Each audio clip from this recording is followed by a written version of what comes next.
మంత్రి వెధవ వేషాలు వేయబోయారు అని అపాయింట్మెంట్ అడిగితే కాఫీ షాప్ కి ఒక్కరే రావాలి అన్నది తెలిపారు. కాళ్ళు చేతుల ఫోటోలు పంపి అసభ్యకరంగా వ్యవహరించారు అని ఆరోపించారు. ఆమె మంత్రి వేషాలపై నారా లోకేష్ కు ఫిర్యాదు చేసినా పట్టించుకోలేదు అని ఆరోపించారు. పేద పిల్లలకు సహాయం కోసం ప్రయత్నిస్తే ఇలా ప్రవర్తిస్తారా అని నిలదీశారు. మంత్రి ఫోటో, ఫోన్ నెంబర్ కూడా బయట పెడతాను అంటూ వార్నింగ్ ఇచ్చారు. మహిళ పోస్టుతో టీడీపీలో తీవ్ర దుమారం చెలరేగింది. ఓ రాయలసీమ మంత్రిపై మహిళ ఆరోపణలు చేసినట్లు చర్చ నడుస్తోంది.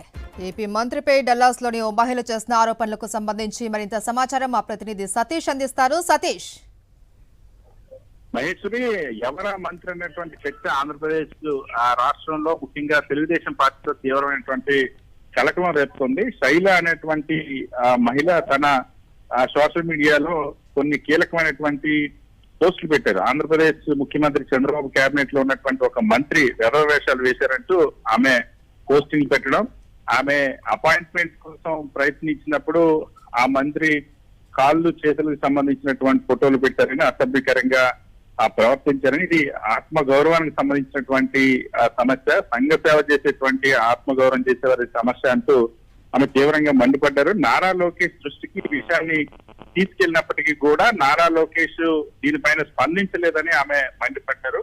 ముఖ్యంగా నాటా సమావేశాల సందర్భంలో వెళ్ళినటువంటి ఒక మంత్రి తన అపాయింట్మెంట్ కోరినప్పుడు తన టీం మొత్తం కూడా అపాయింట్మెంట్ కోరితే కేవలం వ్యక్తిగతంగా ఆమె ఒక్కరే రావాలని, అది కూడా కాఫీ షాప్ కి రావాలని మంత్రి కోరడం, నేను ఒక ప్రత్యేకమైనటువంటి కారణం చెప్పి తప్పించుకున్నాను.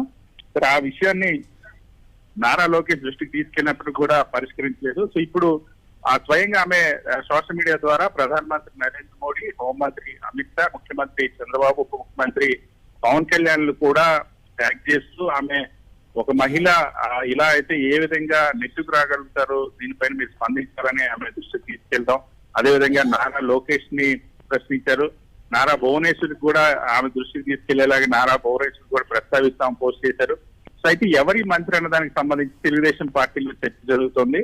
తెలుగుదేశం పార్టీ ఇప్పటి వరకు దీనిపైన నోరు విప్పలేదు. సాక్షాత్తు కేబినెట్ లో ఉన్నటువంటి ఒక మంత్రి ఒక ఎన్ఆర్ఐ మహిళ పైన దురుద్దేశంగా మాట్లాడడం, చాట్ చేయడం అన్నది, ఆమె అపాయింట్మెంట్ కోరితే వ్యక్తిగతంగా కలవాలని ప్రస్తావన తీసుకురావడం అన్నది దాని తీవ్రమైనటువంటి ఆక్షేపణీయమైన అంశం. అయితే దీనికి సంబంధించి మాత్రం తెలుగుదేశం పార్టీ ఇప్పటివరకు నోరు విప్పలేదు. ప్రధానంగా రాయలసీమ ప్రాంతానికి సంబంధించినటువంటి ఒక మంత్రిగా తెలుగుదేశం పార్టీలో చర్చ జరుగుతుంది. ఎవరు ఆ మంత్రి అన్నది మాత్రం ఇంకా రివీల్ కాలేదు. ఆమె కూడా ఆ మంత్రి అవసరమైనప్పుడు ఆ మంత్రికి సంబంధించిన ఫోటోని, అదేవిధంగా ఆయనకు సంబంధించిన చాట్ ని, అదేవిధంగా ఏదైతే ఆమె ఫోన్ నెంబర్ ను కూడా, ఆ మంత్రికి సంబంధించిన ఫోన్ నెంబర్ కూడా నేను పెడతానంటూ కూడా వార్నింగ్ ఇచ్చారు. సో తక్షణమే ఆ మంత్రిపైన చర్యలు తీసుకొని స్వయంగా నేరుగా నారా లోకేష్ ని మీ కేబినెట్ సహచరుడైనటువంటి మంత్రిపైన ఎందుకు యాక్షన్ తీసుకోవట్లేదు, మీ కేబినెట్ ఎప్పుడు క్లీనప్ చేస్తారంటూ కూడా ఆమె ప్రస్తావించారు. పేద పిల్లలకు సేవ చేయాలని ఆలోచనతో ఉంటే ఇటువంటి వ్యవహారాలు చేస్తారంటూ ఆమె నిలదీశారు. సో ఇప్పటికే తెలుగుదేశం పార్టీకి సంబంధించినటువంటి నాయకులు మహిళల పట్ల ఎంత జుగుప్సాకరంగా ప్రవర్తిస్తారు, అనేక వీడియోలు కూడా స్వయంగా తెలుగుదేశం పార్టీ ఎమ్మెల్యేలు మహిళల్ని లోబర్చుకోవడం, మహిళల్ని వేధించడం, మహిళలను రోడ్డు మీద కొట్టించడం, ఇలాంటివన్నీ కూడా తెలుగుదేశం పార్టీ, జనసేన పార్టీకి ఎమ్మెల్యేలు ఉదంతాలు వచ్చినట్టు ఇప్పటి వరకు ఒక్కరిపైన కూడా యాక్షన్ తీసుకోలేదు. ఇప్పుడు స్వయంగా ముఖ్యమంత్రి చంద్రబాబు కేబినెట్ లో ఉన్నటువంటి ఒక మంత్రి పైన ఇంతటి తీవ్రమైన ఆరోపణలు వచ్చి దీనిపైన ఏ విధంగా స్పందిస్తారో చూడాలి. తెలుగుదేశం పార్టీ మాత్రం ప్రస్తుతానికి సైలెన్స్ పాటిస్తుంది.